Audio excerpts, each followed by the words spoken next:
Hello, everybody. Now that we've gone through volume breaths in the introductory way, I want to really delve deep into how a ventilator delivers a breath when you're in a volume control sort of mode. I'll, of course, review the introduction and the key concepts, and then we'll really get into some fun stuff. The volume control breath I used to insist everybody around me call the flow breath, because the breaths in this mode are delivered as a fixed amount of airflow in mils per second traditionally. So when the flow is fixed, the pressure becomes variable. And here we, in a control setting, control the I time or the inspiratory time.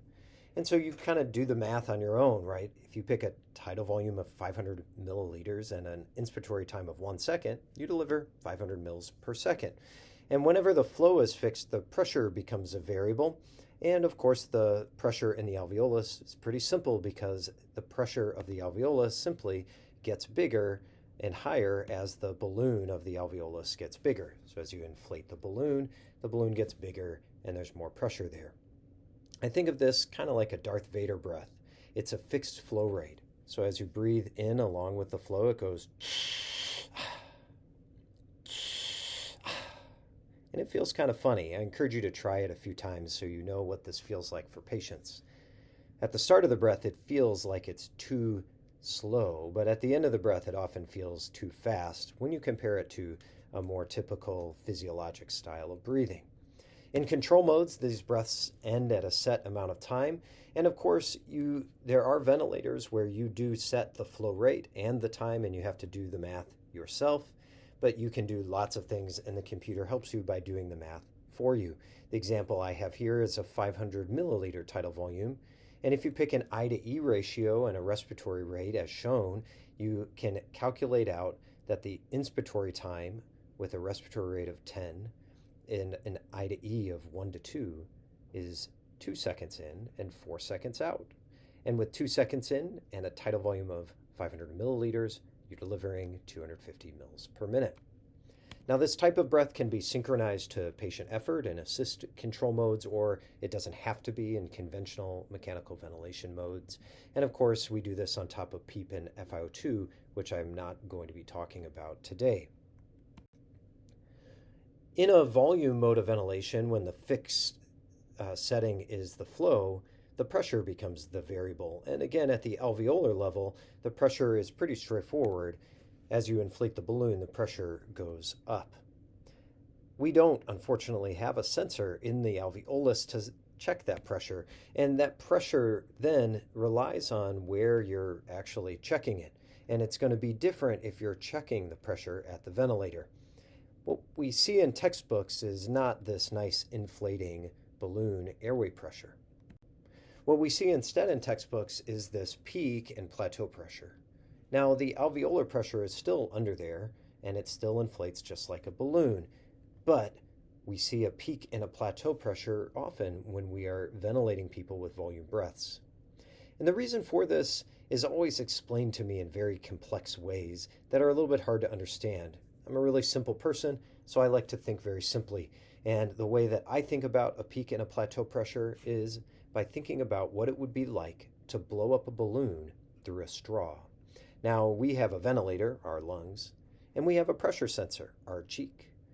If we blow up a balloon through a straw really fast, or if the straw is really small, the cheek is going to blow up before the balloon blows up.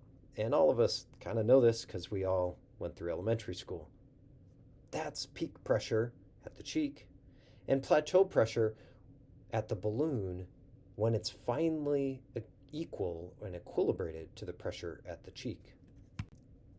So anything that is either too fast, you're trying to blow the balloon up quickly, or where the straw is too tight, anything between the ventilator and the alveolus, will make the peak pressure much higher than the pressure that finally equilibrates at the ventilator and equilibrates between the ventilator and the alveolus.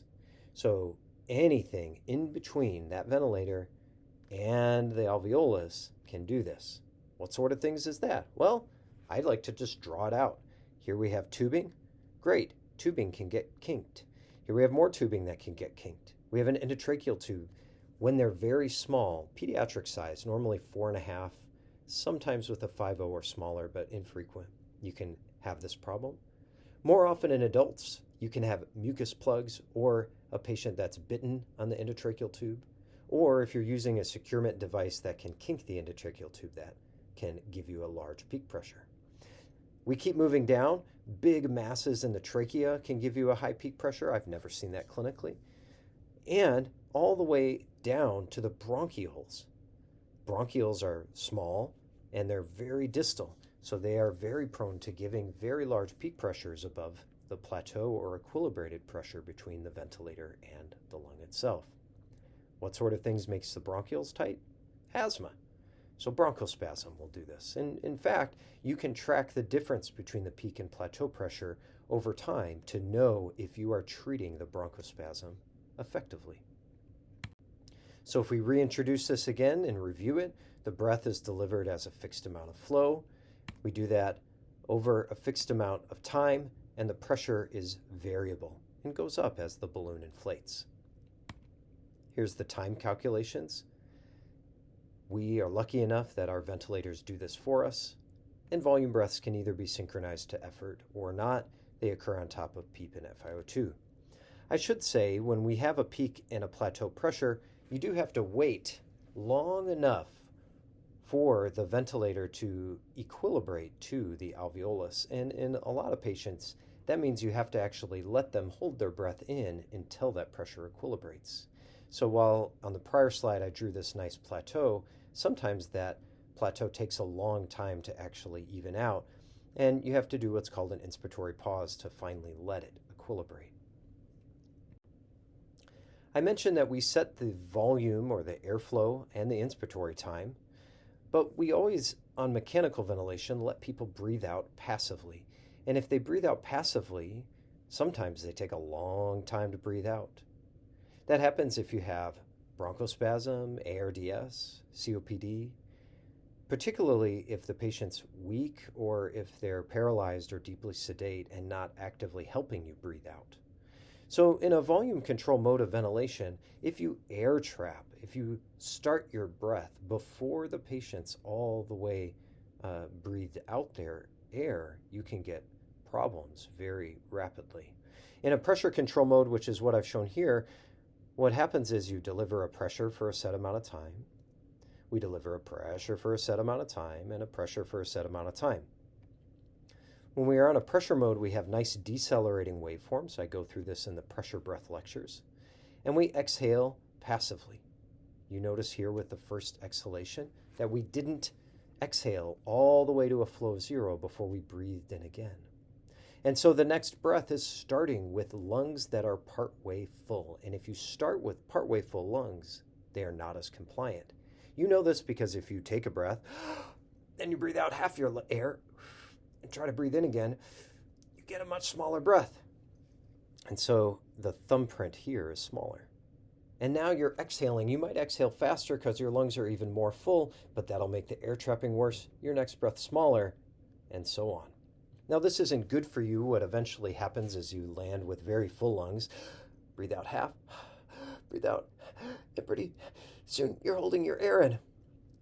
But on a pressure breath, the pressure is set by you. You're not rapidly spiking the pressure. And so while this is bad for you and decreases venous return to the chest, you're not necessarily delivering a bunch of barotrauma to the lungs.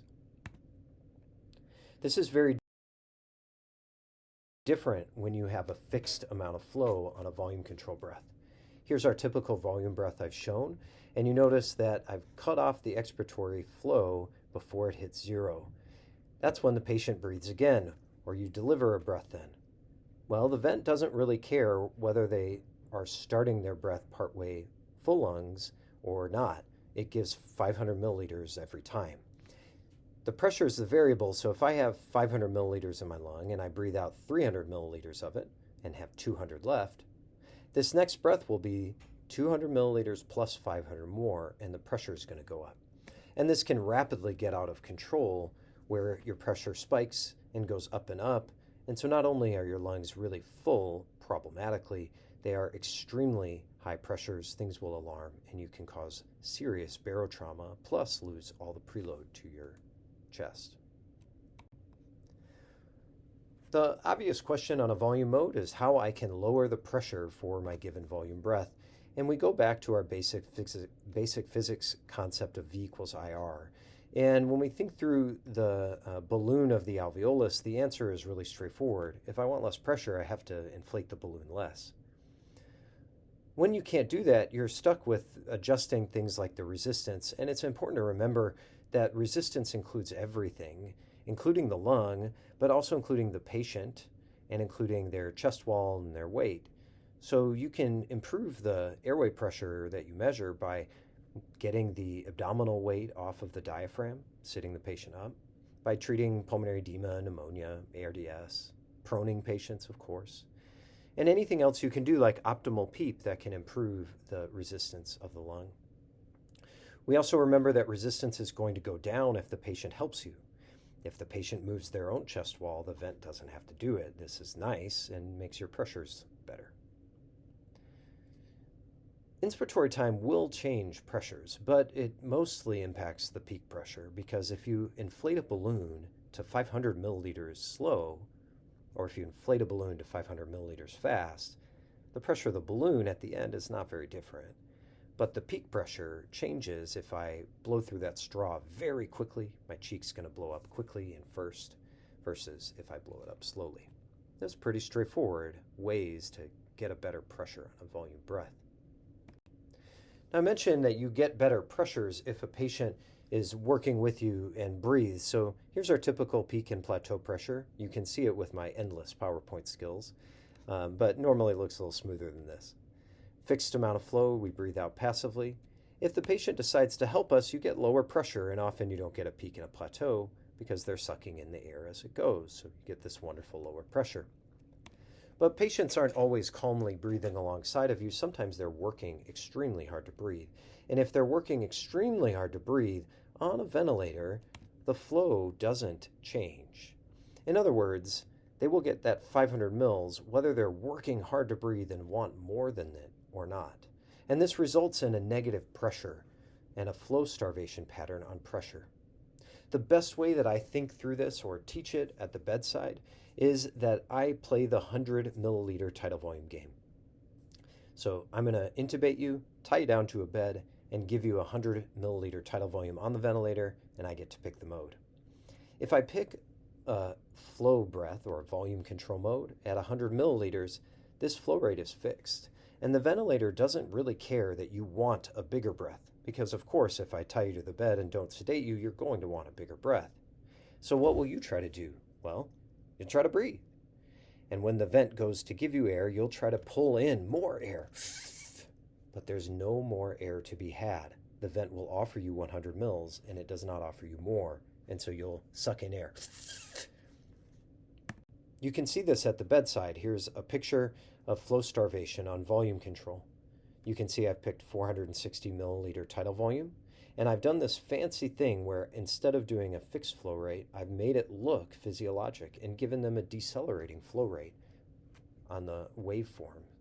This is a nice thing to do. I'll talk about a little more in a moment, and it's normally more comfortable and lets people get that flow rate they want.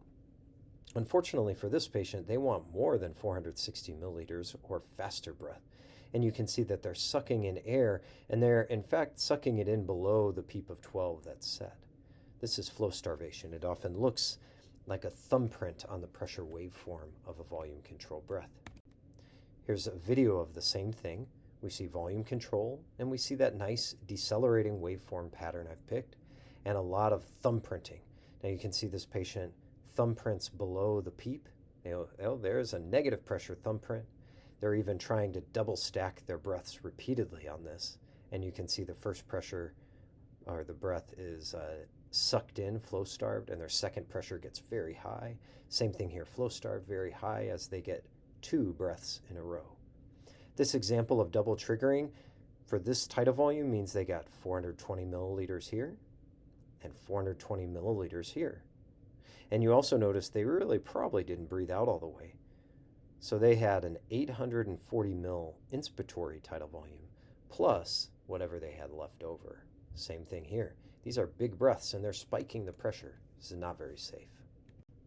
Now, flow starvation, of course, happens on pressure control too, and I've talked about that in the pressure control advanced concepts video. Here you can see the patient has not a wonderful curve of a skiing down the hill decelerating waveform of airflow. They're jumping off the cliff. And we can see that the pressure on this ventilator, the pressure doesn't even keep up with how much they're sucking in air. So they're sucking in their breath, and it's simply not fast enough. This is flow starvation. But they're able to get, you can see here, 560 milliliters of tidal volume. The volume breath here on the right, unfortunately, they're not able to get more volume than you've given. And you can see they're sucking in air every time. Very uncomfortable. And they can't get added flow. So flow starvation is distinct based on the mode you're on. It's not comfortable in either, but if you play the 100 ml tidal volume game, and I put you on a pressure mode of ventilation and aim for a pressure of 100 milliliters, you might get more than 100 milliliters, and I might end up with a pressure of 0, and you're pulling 100 mils, or more than that, of course, because you're strong. On a volume control mode, if I pick 100 milliliters, that's all you're going to get. You won't get more, and that'll be all that you get.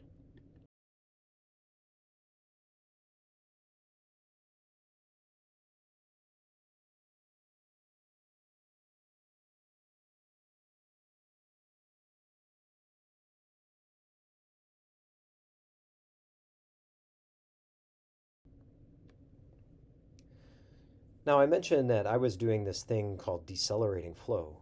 Here's a normal volume control breath we've been harping on the left, and you see on the right that the flow is fixed, but instead of making it a Darth Vader breath, I can make it decelerate to 0. This gives you a higher initial flow, and it ends it lower, just like you and I breathe, and the area under it is the same. I've, of course, not drawn them exactly the same here, but you get the idea. The pressure is variable, but with a higher flow at the start, the pressure is often higher, and it looks really similar to a pressure type of breathing. Here's what that looks like at the bedside. We have decelerating flow and kind of a weird, not peak plateau, kind of weird pressure waveform that's variable based on the compliance of the patient. You can see they're double triggering here. Again, not good for you. They're getting 2 of these tidal volumes. This is what decelerating flow looks like. I can tell you clinically that I essentially always give people a decelerating flow pattern when I'm on volume control so that they don't get that sense of Darth Vader breathing. It seems to be better tolerated. In the literature, this doesn't matter that much as long as you're delivering a fairly equal type of breath every time. Let's put that all together. If I have a low resistance airway leak, like let's say that I put an endotracheal tube in and it's too small and then the cuff ruptures, and so you have a big leak around the endotracheal tube, what would be better, a volume breath or a pressure breath? We have this big leak. It's a tough question. What most people say is a volume breath because you give a set amount of flow. But it's important to remember our good old-fashioned V equals IR relationship. So air will always go where it's easiest to go. Water flows downhill. So in the case of an airway leak, you're going to have some air that leaks, probably most, and some that goes to the lung. In a volume breath of 500 milliliters, for example, you may have a leak of 200 milliliters and a volume of 300 milliliters getting to the lung, but you get 500 mils. It doesn't matter how much is leaked and how much is going to the lung, you get 500 milliliters, the end. A pressure breath gives you more flow if the resistance goes down. And in this situation, the resistance will be much lower because you can obviously leak out the side of the tube. So it gives a pop-off valve. When you have a huge low resistance option, the pressure will be harder to achieve, and so the vent will give more air to try to target that pressure. So instead of a 500 mil breath, you might get an 800 or 900 mil breath. Now, that breath of the 900 mils, much of it may go out, but some of it, and possibly more of it, will go down to the lung.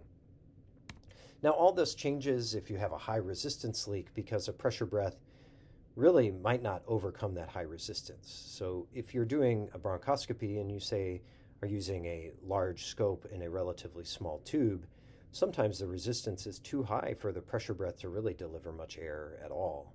You can overcome that by adding a lot of pressure, or you can increase the pressure alarm where the vent delivers a volume breath or flow delivered breath with high enough pressure. Both are a little bit problematic, but low resistance and high resistance leaks can be dealt with clinically a little bit distinctly. So when I think through a low resistance leak, I generally do a pressure breath. When I have a really snug bronchoscope, I will do a volume breath. I'll turn the volume up because I know I have at least some leak, and I will make the pressure go up. And sometimes I don't even turn those volumes up. I just set the pressure limit higher on the volume breath, knowing that the pressure limit is being hit not because of a lung problem, but because I have a big bronchoscope down the smaller tube. That's it. I hope that was a more comprehensive way to look about volume breathing on mechanical ventilation. And I hinted a little bit throughout at types of dysynchrony and what they look like. I hope that was fun to get an introduction to it. I give a totally separate lecture on it, so don't worry if you didn't recognize those things yet. I hope everybody has a good day. Happy ventilating.